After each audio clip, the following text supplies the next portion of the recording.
चलिए जानते हैं आज की देश और दुनिया की सिलेक्टेड और काम की और 100 बड़ी खबरों को सिर्फ 10 मिनट में। पर अभी तक आपने इस वीडियो को लाइक नहीं किया है तो लाइक कर दें और चैनल को सब्सक्राइब कर दें।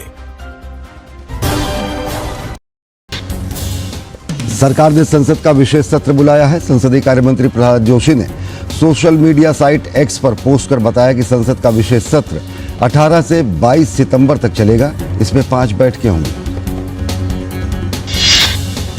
प्रहलाद जोशी ने लिखा कि अमृतकाल के बीच संसद में सार्थक चर्चा और बहस का इंतजार कर रहा हूं। संसद का मानसून सत्र 20 जुलाई से 11 अगस्त तक चला था। राष्ट्रीय सांख्यिकी कार्यालय एनएसओ ने वित्त वर्ष 2024 की पहली तिमाही के लिए जीडीपी के आंकड़े जारी कर दिए हैं। एनएसओ द्वारा जारी आंकड़ों के मुताबिक चालू वित्त वर्ष 2023-2024 की अप्रैल से जून की तिमाही में भारत के सकल घरेलू उत्पाद में 7.8% की वृद्धि हुई, जबकि वित्त वर्ष 2022-2023 की पिछली जनवरी से मार्च की तिमाही में 6.1% वृद्धि दर्ज रिकॉर्ड हुई थी। एनएसओ के आंकड़ों के अनुसार कृषि क्षेत्र में 3.5% की वृद्धि दर्ज की गई है। 2022-2023 के अप्रैल से जून की तिमाही में ये 2.4% थी। अगस्त में मौद्रिक नीति समिति की बैठक के बाद भारतीय रिजर्व बैंक ने पूरे वित्तीय वर्ष के लिए 6.5% की विकास दर का अनुमान लगाया था और तिमाही आधार पर पहली तिमाही के लिए 8% का अनुमान लगाया था। एनएसओ द्वारा जारी आंकड़े के बाद भारत सबसे तेजी से बढ़ती प्रमुख अर्थव्यवस्था बना रहा, क्योंकि हाल ही में चीन ने अप्रैल से जून 2023 में 6.3% की वृद्धि दर्ज की। सूचना एवं प्रसारण मंत्री अनुराग सिंह ठाकुर ने जीडीपी आंकड़ों पर खुशी जाहिर करते हुए कहा कि भारत की अजेय आर्थिक वृद्धि में एक और मील का पत्थर है। प्रधानमंत्री नरेंद्र मोदी के दूरदर्शी और दृढ़ नेतृत्व में भारत दिल में राष्ट्र और दिमाग में मिशन के साथ प्रगति कर रहा है। बीजेपी के राष्ट्रीय प्रवक्ता सैयद जफर इस्लाम ने कहा कि देश की अर्थव्यवस्था और भारत पर्यायवाची हो गए हैं। उन्होंने कहा कि आज दुनिया में 2 ही बातों पर चर्चा हो रही है, एक चंद्रयान 3 की सुरक्षित लैंडिंग की और दूसरी भारत की अर्थव्यवस्था की। बीजेपी के राष्ट्रीय प्रवक्ता ने कहा कि पिछले कुछ साल में प्रधानमंत्री नरेंद्र मोदी के नेतृत्व में कुछ कड़े फैसले लिए गए, जिसकी बदौलत देश की अर्थव्यवस्था काफी मजबूत हो गई है। अनुच्छेद 370 को निरस्त करने को चुनौती देने वाली याचिकाओं पर सुप्रीम कोर्ट ने सुनवाई के दौरान केंद्र की ओर से पेश सॉलिसिटर जनरल तुषार मेहता ने सुप्रीम कोर्ट से कहा कि सरकार जम्मू कश्मीर में किसी भी समय चुनाव के लिए तैयार है। सुनवाई के दौरान केंद्र ने चीफ जस्टिस डीवाई चंद्रचूड़ की अध्यक्षता वाली बेंच के कई सवालों का जवाब दिया। उन्होंने कहा कि वोटर लिस्ट करीब तैयार हो चुकी है और राज्य निर्वाचन आयोग और केंद्रीय चुनाव आयोग इस बारे में फैसला लेंगे। तुषार मेहता ने बताया कि लेह हिल डेवलपमेंट काउंसिल के चुनाव खत्म हो चुके हैं और कारगिल में सितंबर में चुनाव होने हैं। तुषार मेहता ने बताया कि 3 चुनाव होना अभी बाकी है। पहला चुनाव पंचायत स्तर पर होगा, दूसरा नगर पालिका स्तर पर और फिर विधानसभा चुनाव होगा। केंद्र ने स्पष्ट किया है कि केंद्र शासित प्रदेश का दर्जा अस्थायी है। केंद्र ने आगे कहा कि इसे पूर्ण राज्य बनाने के लिए काम जारी है। उन्होंने कहा कि इसके लिए कोई निश्चित समय सीमा नहीं बताई जा सकती। सुनवाई के दौरान केंद्र सरकार ने सुप्रीम कोर्ट में कहा कि शांति स्थापना और कानून व्यवस्था के मामले में जम्मू कश्मीर एक नई इबारत लिख रहा है। केंद्र सरकार की ओर से सॉलिसिटर जनरल तुषार मेहता ने बताया कि 2018 की तुलना में 2023 में आतंकी वारदातों में 45.2% की कमी आई है। तुषार मेहता ने बताया घुसपैठ की घटनाएं 90% कम हुई है, पत्थरबाजी खत्म हो चुकी है। 2018 में पत्थरबाजी की 1767 घटनाएं हुई थी, लेकिन इस साल एक भी घटना सामने नहीं आई। दोस्तों, मुख्य समाचार में आगे बढ़ने से पहले आज के क्विज कॉन्टेस्ट का सवाल, जिसमें आप आसान से सवाल का जवाब देकर अपने जनरल नॉलेज को बढ़ा सकते हैं। आज का सवाल है, किस जानवर को रेगिस्तान का जहाज के नाम से जाना जाता है? सवाल का जवाब नीचे कमेंट बॉक्स में लिखें और साथ में अपना और अपने शहर का नाम भी लिखें। सही जवाब देने वाले लकी विजेता को चैनल की तरफ से मिलेगा एक शानदार उपहार। तो जानते हैं अगली बड़ी खबर क्या निकल के आ रही है। विदेश मंत्री डॉक्टर एस जयशंकर ने कहा कि भारत को वसुधैव कुटुंबकम के सिद्धांत पर विश्व को भरोसा है। उन्होंने कहा कि भारत की यह धारणा दुनिया के लिए नारा मात्र नहीं है, बल्कि इससे देश के व्यवहार का परिचय मिलता है। उन्होंने आज नई दिल्ली में एक कार्यक्रम में कहा कि भारत का G20 नेतृत्व कई मायनों में अहम है। विदेश मंत्री डॉक्टर एस जयशंकर ने कहा कि भारत ने इस समूह की बागडोर ऐसे समय में संभाली है जबकि आर्थिक, तकनीकी और डिजिटल प्रगति और प्रतिभा क्षेत्र में विश्व स्तर पर भारत की उपलब्धियों को स्वीकार किया जा रहा है। दिल्ली राजधानी में G20 के सम्मेलन के मद्देनजर सुरक्षा व्यवस्था और अन्य चीजें अलर्ट मोड पर है। दिल्ली और इसके आसपास के इलाकों में सुरक्षा के पुख्ता इंतजाम किए गए हैं। सुरक्षा व्यवस्था को और चौकस करने के लिए दिल्ली पुलिस द्वारा कई जगहों पर लॉजिस्टिक वैन विक्रांत को तैनात किया गया है। दिल्ली पुलिस की PRO सुमन नालवा ने बताया कि विक्रांत में किसी भी अप्रिय स्थिति से निपटने की क्षमता है। इसमें सुरक्षा के सभी उपकरण मौजूद हैं। उत्तरी मैसेडोनिया गणराज्य के विदेश मंत्री बुजर उस्मानी 3 दिन की भारत यात्रा पर दिल्ली पहुंचे। उन्होंने भारत के विदेश मंत्री डॉक्टर एस जयशंकर से हैदराबाद हाउस में मुलाकात की। भारत के उत्तरी मैसेडोनिया के साथ घनिष्ठ और मैत्रीपूर्ण संबंध है। केंद्रीय आवासन एवं शहरी कार्य मंत्री हरदीप पुरी ने 2014 से 2023 के दौरान शहरी परिदृश्य में आए बदलाव पर एक ई-बुकलेट जारी किया। उन्होंने कहा कि मोदी सरकार में शहरी विकास परियोजनाओं में बजट में 10% की वृद्धि हुई है। हरदीप सिंह पुरी ने कहा कि सरकार शहरी और अन्य विकास परियोजनाओं में प्रौद्योगिकी के इस्तेमाल पर बहुत अधिक ध्यान दे रही है। उन्होंने बताया कि सरकार अंतिम छोर पर संपर्क सुविधा उपलब्ध कराने की योजना पर काम कर रही है। हरदीप सिंह पुरी ने बताया कि देश में 3 लाख से 40 लाख तक की आबादी वाले क्षेत्र के भीतर बेहतर संपर्क सुविधा के लिए 10,000 ई-बसें उपलब्ध कराई जाएंगी।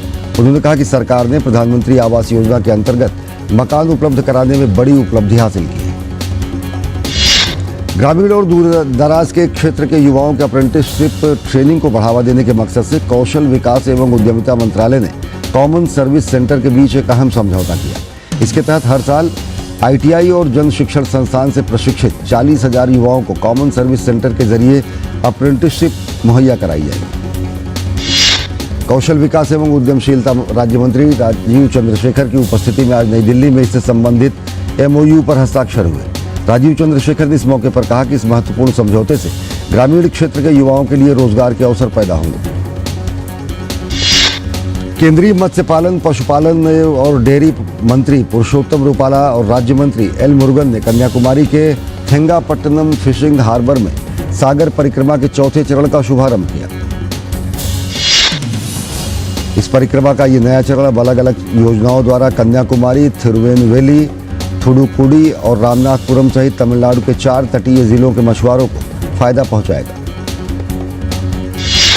केंद्रीय मंत्री सर्बानंद सोनोवाल ने आज गुवाहाटी में ग्लोबल मैरीटाइम इंडिया समिट 2023 के उद्घाटन समारोह में एक रोड शो में हिस्सा लिया। उन्होंने मोदी सरकार की तारीफ करते हुए कहा कि केंद्र सरकार ने जहाजरानी और जलमार्ग के क्षेत्र में 2014 से 5,200 करोड़ रुपए का निवेश किया है। जया वर्मा सिन्हा रेलवे बोर्ड की चेयरपर्सन बनाई गई हैं। ये जिम्मेदारी संभालने वाली देश की पहली महिला होंगी। वे अनिल कुमार लोहाटी की जगह लेंगी। 1 सितंबर 2023 को वे पदभार ग्रहण करेंगे। राष्ट्रपति द्रौपदी मुर्मू ने आज छत्तीसगढ़ के रायपुर में ब्रह्म कुमारीज की थीम ऑफ द ईयर सकारात्मक परिवर्तन का वर्ष के राज्य स्तर कार्यक्रमों के शुभारंभ में शिरकत किया। राष्ट्रपति ने कहा कुछ समय बिना इलेक्ट्रॉनिक गैजेट्स के उपयोग के बिताएं। यह हमारे शारीरिक और मानसिक स्वास्थ्य के लिए बेहद आवश्यक है। राष्ट्रपति ने कहा कि देश के युवाओं के लिए प्रतिस्पर्धा का एक सकारात्मक भाव है और इसमें अपनी मेहनत और ज्ञान को अपनी पहचान बनाना होगा। उन्होंने कहा कि समाज में अधिकतर लोग छोटी सफलता के लिए अपने सिद्धांतों और मूल्यों को भूलते जा रहे हैं, जो कि सही नहीं है। राष्ट्रपति द्रौपदी मुर्मू ने प्रतियोगी परीक्षाओं में शामिल छात्रों की आत्महत्याओं पर चिंता जताई। उन्होंने कहा कि हार जीत जिंदगी का हिस्सा है, इसलिए समाज ऐसे छात्रों की मानसिक अवस्था को समझकर उनका सहारा बनने और हौसला देने का काम करे। चंद्रयान का प्रज्ञान रोवर चंद्रमा की सतह पर चांद के रहस्यों की खोज में लगा हुआ है। विक्रम लैंडर के कैमरे ने रोवर के मुड़ने का वीडियो कैद किया। इसरो ने इस वीडियो को शेयर करते हुए एक्स पर इसे पोस्ट किया। ऐसा महसूस होता है कि मानो कोई बच्चा चन्ना मामा के आंगन में अटखेलियां खेल रहा हो और मां स्नेहपूर्ण तरीके से देख रही है। श्री अमरनाथ यात्रा की छड़ी मुबारक आज तड़के पवित्र गुफा पहुंची। छड़ी मुबारक के दर्शन के साथ अमरनाथ यात्रा का समापन हुआ। सूर्योदय से पहले अमरनाथ के पवित्र मंदिर में इसे ले जाया गया। पवित्र गुफा में भगवान शंकर की पूजा के साथ ही इस वर्ष की तीर्थ यात्रा का पूजा में मुख्य दर्शन और मुख्य पूजा का अनुष्ठान भी संपन्न हो गया। इस साल 62 दिनों तक चलने वाली अमरनाथ यात्रा 1 जुलाई को शुरू हुई थी और आज विधिवत संपन्न हुई। इस साल 4.70 लाख यानी कि 4,70,000 से अधिक लोगों ने पवित्र गुफा के दर्शन किए। पिछले साल की यात्रा में कुल 3 लाख से अधिक तीर्थयात्रियों ने बाबा बर्फानी के दर्शन किए थे। आज विश्व संस्कृत दिवस है। प्रधानमंत्री नरेंद्र मोदी ने सभी संस्कृत प्रेमियों की सराहना की। सोशल मीडिया पोस्ट में प्रधानमंत्री ने कहा, भारत का संस्कृत के साथ विशेष रिश्ता है। प्रधानमंत्री नरेंद्र मोदी ने लोगों से अपील की कि वे इस महान भाषा का सम्मान करें और संस्कृत में कम से कम एक वाक्य अवश्य साझा करें। प्रधानमंत्री ने स्वयं भी सोशल मीडिया पर संस्कृत में एक वाक्य साझा किया। विश्व संस्कृत दिवस इस भाषा के प्रति जागरूकता पैदा करने के लिए मनाया जाता है। इसमें प्राचीन विद्वानों और मनीषियों और ऋषियों, धर्म और दर्शन के अनेक सम्मानित ग्रंथ लिखे गए। धार्मिक और सांस्कृतिक नगरी काशी में स्कूली बच्चों ने रामायण का मंचन किया। कार्यक्रम में केंद्रीय मंत्री जी किशन रेड्डी के साथ बड़ी संख्या में लोग शामिल हुए। केंद्रीय पर्यटन मंत्री ने बच्चों को पुरस्कार दिया और कहा कि किस तरह से प्रधानमंत्री ने हर जिले के स्कूल को टूरिस्ट क्लब बनाने की अपील की है। इसमें 15 की संख्या में सदस्य हों जो बच्चे हों और उनके माध्यम से परिवार पर्यटन पर जाए। एनसीईआरटी आज अपना 63वां स्थापना दिवस मना रहा है। एनसीईआरटी ने स्कूली शिक्षा के क्षेत्र में उत्कृष्टता को बढ़ावा देने के लिए कई महत्वपूर्ण कदम उठाए, जिनमें स्कूली पाठ्यक्रम का विकास शामिल है। स्कूली शिक्षा में गुणात्मक सुधार के लिए नीतियों और कार्यक्रमों पर केंद्र और राज्य सरकारों की सहायता और सलाह देने के लिए राष्ट्रीय शैक्षिक अनुसंधान एवं प्रशिक्षण परिषद यानी एनसीईआरटी की स्थापना 1961 में की गई थी। स्कूली शिक्षा से संबंधित अनुसंधान करना और उसे बढ़ावा देना और समन्वय करना, मॉडल पुस्तकों और पूरक सामग्री, समाचार पत्र पत्रिकाओं को तैयार करना और प्रकाशित करना, मल्टीमीडिया डिजिटल सामग्री विकसित करना, नई शैक्षिक तकनीकों का विकास और प्रसार करना एनसीईआरटी के प्रमुख उद्देश्य हैं। मध्य प्रदेश में शिवराज कैबिनेट ने भोपाल दक्षिण पश्चिम बाईपास को मंजूरी दे दी है। 3000 करोड़ रुपए की लागत से इस प्रोजेक्ट से हर रोज 10 लाख लोगों को फायदा मिलेगा। ये बाईपास होशंगाबाद रोड और भोपाल इंदौर रोड को जोड़ेगा। इस बाईपास से जबलपुर नर्मदापुरम से इंदौर मुंबई जाने वाले वाहनों की दूरी करीब 25 किलोमीटर कम हो जाएगी। बिहार के औरंगाबाद जिले के सोनारचक गांव में तालाब में डूबकर 5 बच्चों की मौत हो गई। गहरे पानी में जाने की वजह से सभी बच्चे डूब गए। ग्रामीणों की मदद से सभी बच्चों का शव तालाब से निकाला गया। राजस्थान में सत्ता परिवर्तन के लिए शुरू हो रही बीजेपी की परिवर्तन यात्राओं में करीब 72 सभाएं और कार्यक्रम आयोजित किए जाएंगे। हर दिन किसी न किसी यात्रा में बड़ी जनसभा का आयोजन किया जाएगा, जिसमें केंद्रीय मंत्री, केंद्रीय नेता और प्रदेश कोर कमेटी के सदस्य शामिल होंगे। परिवर्तन यात्रा में अलग अलग बीजेपी शासित राज्यों के मुख्यमंत्री भी समय समय पर यात्रा में शामिल होंगे। दरअसल बीजेपी सितंबर माह में प्रदेश से 4 परिवर्तन यात्राएं निकालने जा रही है। फिडे विश्व कप में रजत पदक जीतकर इतिहास रचने वाले भारत के युवा शतरंज ग्रैंड मास्टर आर प्रज्ञानंदा ने आज नई दिल्ली में प्रधानमंत्री से मुलाकात की। प्रधानमंत्री ने कहा कि प्रज्ञानंदा जुनून और दृढ़ता का प्रतीक हैं, जो दिखाता है कि कैसे भारत के युवा किसी भी क्षेत्र को जीत सकते हैं। आरबीआई ने ईमानदारी और वित्तीय प्रोफाइल को बढ़ाने की जरूरत पर जोर देते हुए कहा कि शहरी सहकारी बैंकों को वित्तीय परिचालन लचीलेपन को मजबूत करना होगा। यूसीबी के निदेशकों को संबोधित करते हुए रिजर्व बैंक के गवर्नर शक्तिकांत दास ने ये बात कही। पेट्रोल डीजल के दाम पिछले 15 माह से जस के तस बने हुए हैं। सरकारी तेल कंपनियों ने आखिरी बार 21 मई 2022 को पेट्रोल पर 8 रुपए और डीजल पर 6 रुपए प्रति लीटर उत्पाद शुल्क घटाया था। वैश्विक स्तर पर कच्चे तेल की कीमतों में लगातार तेजी के बावजूद घरेलू स्तर पर पेट्रोल और डीजल के दाम आज भी स्थिर हैं। दिल्ली में पेट्रोल 96 रुपए 72 पैसे प्रति लीटर और डीजल 89 रुपए 62 पैसे प्रति लीटर पर रहा। तेल विपणन कंपनियों वाली प्रमुख कंपनी एचपीसीएल ने देश में आज पेट्रोल और डीजल की कीमतों में कोई बदलाव न करने की जानकारी दी। खाना बनाने वाले सिलेंडर में 200 रुपए की कटौती किए जाने से सितंबर में खुदरा मुद्रास्फीति में 20 से 30 आधार अंक की गिरावट संभव है। विश्लेषकों के मुताबिक इससे खुदरा मुद्रास्फीति केंद्रीय बैंक के 6% के ऊपरी दायरे से नीचे आ सकती है। 3 दिनों बाद आज शेयर बाजार में गिरावट देखने को मिला। कमजोर ग्लोबल संकेतों के बीच भारतीय शेयर बाजार आज लाल निशान में बंद हुए। सेंसेक्स 255 अंक लुढ़क गया और निफ्टी भी 94 अंक गिरकर 19,250 के आसपास आ गया। विदेशी बाजार में जबरदस्त तेजी रहने के कारण दिल्ली के बाजार में पाम ऑयल के दाम में तेजी देखने को मिली, जबकि गेहूं और चीनी में नरमी रही। बाकी सामग्री में ठहराव की स्थिति रही। भूटान, मॉरिशस, सिंगापुर को भारत ने 1.43 लाख टन गैर बासमती सफेद चावल के निर्यात की मंजूरी दी है, जिस पर भारत ने 20 जुलाई को प्रतिबंध लगा दिया था। फिलीपींस की राजधानी मनीला में आवासीय परिसर और गोदाम में आग लगने से 16 लोगों की मौत हो गई, 3 लोग घायल हो गए।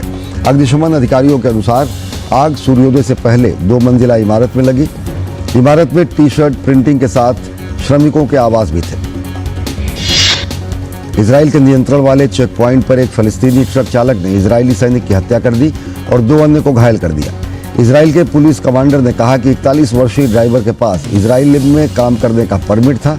इस घटना को इस्लामिक आतंकवादी समूह हमास के हमले के रूप में देखा जा रहा है।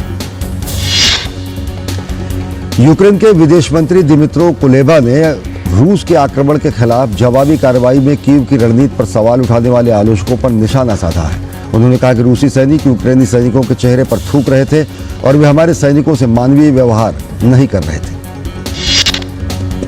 बेलारूसी राष्ट्रपति अलेक्जेंडर लुकाशेंको ने कहा कि पोलैंड और बाल्टिक राज्यों द्वारा बेलारूस से रूस के वैगनर समूह की वापसी की मांग आधारहीन और मूर्खतापूर्ण थी। उन्होंने कहा कि रूस में वैगनर की उपस्थिति का विरोध तब तक अनुचित था जब तक पोलैंड और बाल्टिक्स में विदेशी सैनिक तैनात हैं जो नाटो के सदस्य भी हैं। जापान और स्पेन में पैदा हुए 2 पांडा ने दक्षिण पश्चिम चीन के एक पार्क में अपना जन्मदिन मनाया। हाईबैंग और जिंग बाओ दोनों एक वैज्ञानिक मिशन के लिए पार्क 2018 में गुयांग पार्क में लाए गए। दोनों पांडाओं का गोल मटोल आकृति और मासूम रूप से मासूम चेहरे ने आगंतुकों को अपनी ओर काफी आकर्षित किया। चीन के विदेश मंत्रालय के प्रवक्ता वांग वेनबिन ने कहा कि चीन बेल्ट एंड रोड इनिशिएटिव की 10वीं वर्षगांठ मनाने के लिए तैयार है।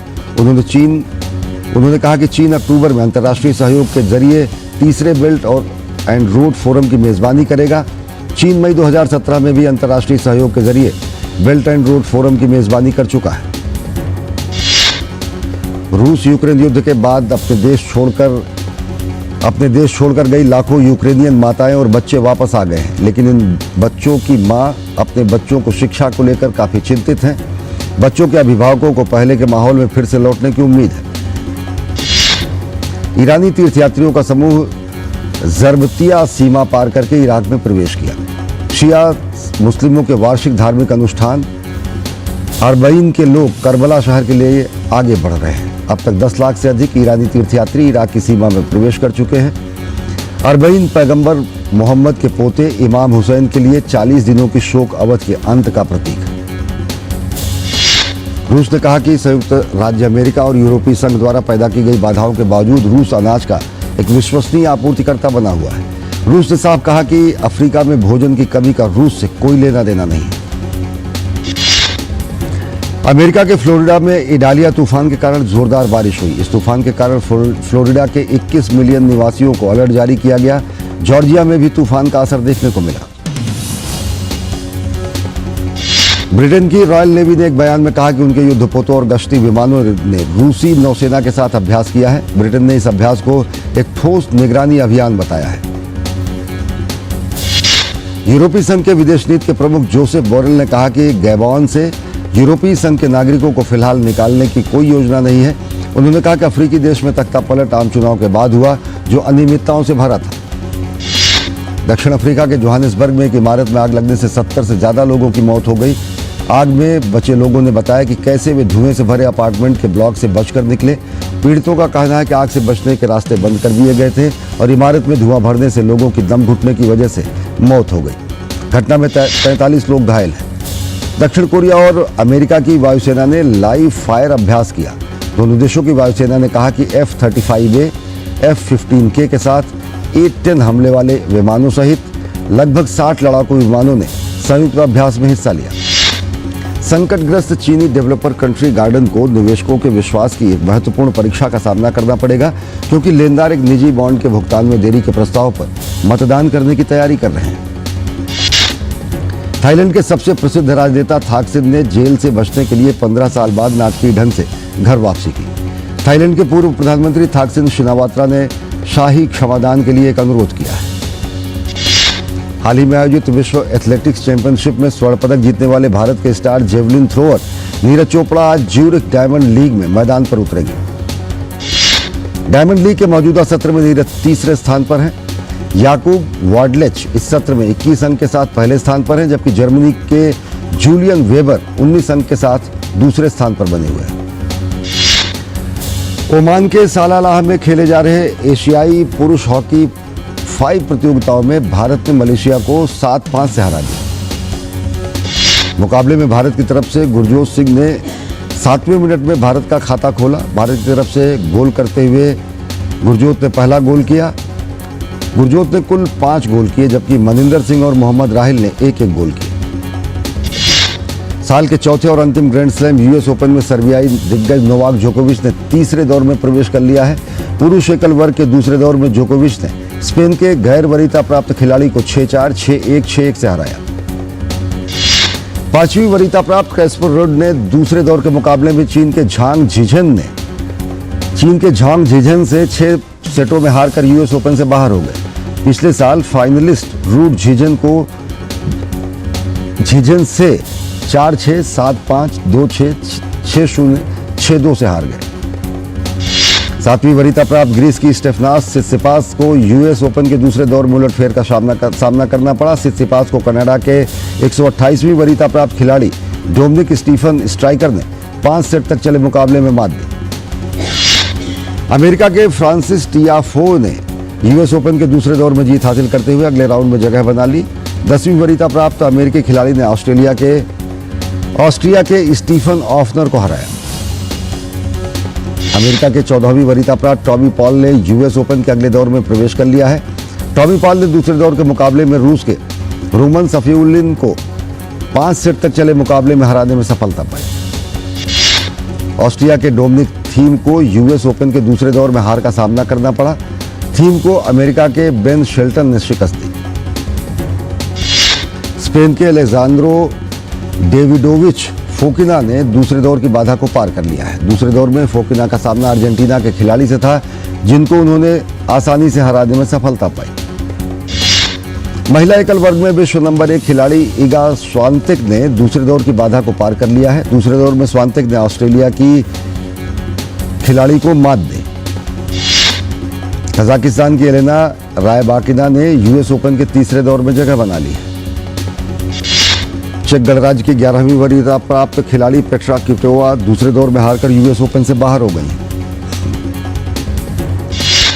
भारत के रोहन बोपन्ना और ऑस्ट्रेलिया के मैथ्यू एब्डेन ने क्रिस्टोफर ओ कोलिन और एलेक्जेंडर वुबिक की ऑस्ट्रेलियाई जोड़ी को हराकर यूएस ओपन के पुरुष युगल के दूसरे दौर में प्रवेश कर लिया है।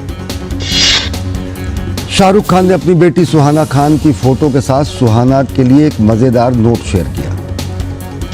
बॉलीवुड अभिनेत्री सायरा बानो ने रक्षाबंधन पर अपने दिवंगत पति दिलीप कुमार और लता मंगेशकर के बीच कुछ पलों के बारे में फैंस को बताया। शाहरुख खान की फिल्म जवान का ट्रेलर रिलीज हो गया है। फिल्म की कहानी एक बेटे की है जो बाप और अन्य लोगों के साथ हुए अन्याय का बदला लेता है। 42 फिल्मों में काम कर चुके राजकुमार राव ने आज अपना 39वां बर्थडे मनाया। इंडियन फिल्म इंडस्ट्री के अगस्त 2023 में कमाई जबरदस्त रही। भारत की 7 फिल्मों ने दुनिया भर में 1926 करोड़ रुपए कमाए। एक्टर विजय देवरकोंडा ने अपनी अपकमिंग फिल्म खुशी का प्रमोशन करने के लिए वे अलग अलग शहरों में जा रहे हैं। गदर 2 ने बुधवार को 8.60 करोड़ रुपए की कमाई की। फिल्म अब तक कुल 475 करोड़ रुपए कमा चुकी है। आयुष्मान खुराना की फिल्म ड्रीम गर्ल 2 का भी बढ़िया बिजनेस चल रहा है। फिल्म ने बुधवार को 7.5 करोड़ रुपए का कलेक्शन किया। देश में पहली बार खेले जा रहे यूपी T20 लीग की ओपनिंग सेरेमनी में actress Amisha Patel, actor tiger Shroff और मीत ब्रदर्स ने धमाकेदार परफॉर्मेंस दी। रक्षाबंधन के मौके पर दिवंगत एक्टर सुशांत सिंह राजपूत की बहन श्वेता सिंह कीर्ति ने अपने भाई की याद में एक वीडियो शेयर किया। बाबा मोशन पिक्चर्स के बैनर तले बन रही बॉलीवुड अभिनेता राहुल शर्मा और मेघाश्री स्टारर फिल्म मांग भरो सजना की शूटिंग शुरू हो गई। गदर 2 के निर्देशक अनिल शर्मा ने बड़ा दावा किया है। वो फिल्म को ऑस्कर में भेजने की बात कहते हुए पुरस्कार सम्मेलनों पर निशाना साधते नजर आ रहे हैं।